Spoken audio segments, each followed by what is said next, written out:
बहुत सारे स्टूडेंट इसी बात में फँसे होंगे कि अब आगे क्या होगा? क्योंकि बोर्ड में सिर्फ़ अब बाकी है 40 डेज़। अभी 40 डेज़ के अंदर आपको एग्ज़ाम का प्रिपरेशन भी करना है। आप कोई नीट एस्पिरेंट हो गए, कोई बायास मतलब कि एमएसटी-सीडी के लिए प्रिपरेशन कर रहे हो गए, तो आपको मतलब कि पता होना चाहिए कि किस तरह से लिखना है, क्योंकि आपने जो फुल ईयर स्टडी की है वो कौन-सी की है? आपने मतलब कि एमसीक्यू की तैयारी करी है, एंट्रेंस एग्ज़ाम की तैयारी। तो बोर्ड लेवल के क्वेश्चन आपको लिखना नहीं आता। पर अगर कितना ईज़ी हो जाए कि आपको पता हो कि क्वेश्चन कहाँ से आने वाले, और आप वो क्वेश्चन की प्रैक्टिस करके जाइए। आपको अंडरस्टैंड हो कि कौन से टाइप के या कौन से चैप्टर में से कौन से टॉपिक के क्वेश्चन आने वाले हैं, और वही क्वेश्चन आप करके जाओ और एग्ज़ाम में भी वो आ जाए। तो इसी के लिए आपको बोर्ड ने हेल्प करी है, और बोर्ड ने लाई है इस ऑफिशियल वेबसाइट पर उन्होंने सेल किया है, शेयर किया है कि हम जो मतलब कि जो क्वेश्चंस मतलब कि जो बोर्ड 2026 में क्वेश्चन आएंगे वो कहाँ से आएंगे और कौन से चैप्टर में से आएंगे।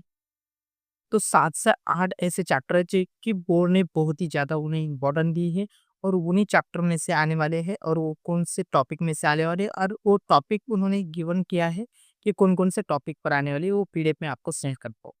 और वो पीडीएफ आपको टॉपिक वाइज़, अगर आप एक न्यू एस्पिरेंट हो तो आपको नहीं पता होगा कि कौन से टॉपिक में से किस तरह से क्वेश्चन आते हैं और उनका आंसर किस तरह से लिखना है। तो मैंने आपके लिए करके रखी है। आपको सिर्फ क्या करना है, इस वीडियो को पूरा देखना है।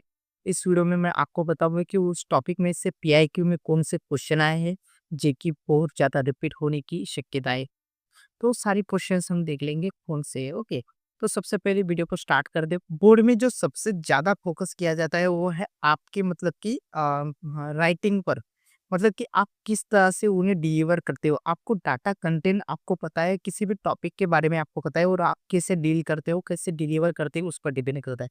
अब देखते हैं सबसे ज्यादा जरूरी कौन कौन से जो चैप्टर से उनके टॉपिक कौन कौन से इंपॉर्टेंट है। तो सबसे पहले चैप्टर की अगर बात करूँ तो reproduction, reproduction in lower and higher plant. Second chapter reproduction in lower and higher animal. उसके बाद अगर मैं बात करूँ तो आपके inheritance and variation, molecular basis of inheritance, genetics और रिप्रोडक्शन का ये पार्ट है जो कि बहुत ज़्यादा इंपॉर्टेंट है, ओके। अगर नेक्स्ट बात करें तो प्लांट का, ओके, प्लांट वाटर रिलेशन है आपके पास, ओके। उसके बाद plant growth and mineral nutrition है। उसके बाद रिस्पिरेशन है, जो उसका सर्कुलेशन वो चैप्टर है वो भी है। और कंट्रोल एंड कोऑर्डिनेशन, ये जो बहुत ही ज़्यादा इंपॉर्टेंट मतलब कि जो इम्पोर्टेंट चैप्टर है। और अगर एंड में ले ले बायोटेक्नोलॉजी, बायोटेक्नोलॉजी भी बहुत ज़्यादा इंपॉर्टेंट चैप्टर्स है, ओके। सो इनमें से कौन कौन से टॉपिक इंपॉर्टेंट है वो भी आपको बताता हूँ, ओके। रिप्रोडक्शन में असेक्सुअल मतलब कि असेक्सुअल वेजिटेटिव रिप्रोडक्शन आपको पता ही होगा। और उसके बाद एंडिंग में आता है एपोमिक्सिस, जो कि उसके ऊपर भी क्वेश्चन पूछा गया है। डबल फर्टिलाइजेशन, इसके बारे में क्वेश्चन आपको पूछा जा सकता है, ओके। अगर सेकंड चैप्टर की अगर मैं बात करूँ तो सेकंड चैप्टर में आपको male reproductive system, female reproductive system, और उसके बाद जो रिप्रोडक्टिव हेल्थ के बारे में थोड़ा सा मतलब कि एमसीक्यू पूछा जाता है। मतलब कि जो भी आईवीएफ है, जिप्ट है, गिफ्ट है, इनके ऊपर एमसीक्यू पूछा जा सकता है।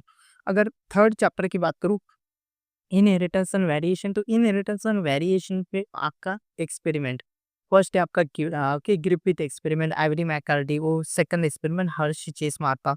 इनका जो एक्सपेरिमेंट हुआ है डेली जेनेटिक मटेरियल के ऊपर, इसके बारे में पूछा जा सकता है। या फिर आपके मेंडल्स लॉ के, ओके, ये मोलिकुलर बेसिस ऑफ इनहेरिटेंस का हुआ था, ओके। और थर्ड जो आपका चैप्टर है इनहेरिटेंस एंड वेरिएशन, इसमें मेंडल्स लॉ को पूछा जाएगा। Law of dominance, law of inheritance, मतलब सेग्रीगेशन, लॉ ऑफ इनकम्प्लीट मतलब कि इनकम्प्लीट असॉर्टमेंट, ये जो मेंडल्स के लॉ है वही आपसे पूछे जाएंगे। तो ये इंपॉर्टेंट इंपॉर्टेंट टॉपिक है जो कि आप कर सकते हो, ओके।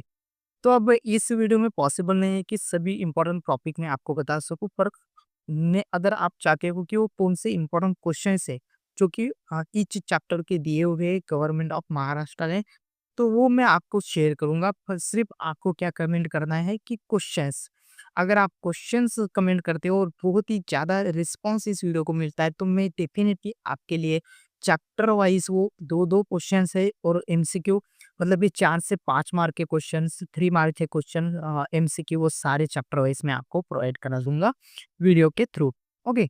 सो सिर्फ़ आपको क्या कमेंट करना है क्वेश्चन, और अच्छा रिस्पॉन्स हुआ तो मैं करूँगा, ओके। सो अगर आपके बोर्ड के रिलेटेड और नीट के रिलेटेड कोई भी प्रॉब्लम हो बायोलॉजी सब्जेक्ट में तो कमेंट ज़रूर करना और इस चैनल को सब्सक्राइब करना भूलना नहीं, ओके? सो कमेंट करके जाओ क्वेश्चन तो मतलब कि बहुत जल्दी से आपको वीडियो मिल जाएगा, okay? So thank you so much.